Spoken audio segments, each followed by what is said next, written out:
how excited are you to start your season coming up here after a long off season? You've got that first year play down to start the second year to be more confident and know what to expect. I'm very excited. It was a good summer for me. I enjoyed it, and I played some pretty good tournaments, and I think it's going to prepare me for these next couple of weeks. It's going to be pretty busy for us, but I think my game's ready, and I'm looking forward to it.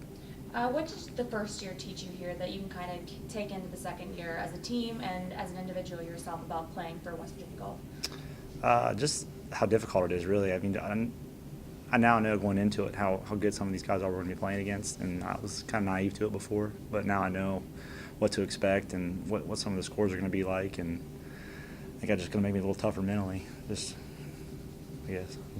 What did you work on in your game the most over the offseason?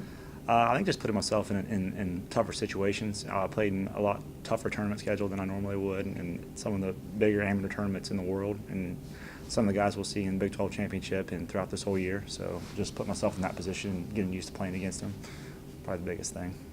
The scores being so tight, so competitive in those type of tournaments, did you feel like your mentality or your mental game came along as well as anything physically you were trying to improve upon?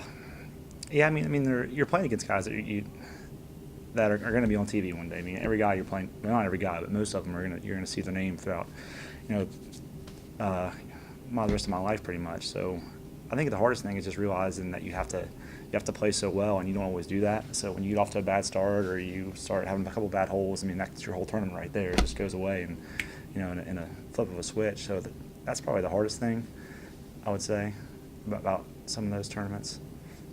I don't even know what I'm talking about. Probably right now. holds true though for the Big 12 play as well. Throughout the whole season. Yeah. Well, even outside the Big 12 play, you still see a lot of good players and a lot of guys that are high up in golf stat and amateur ranking in the world.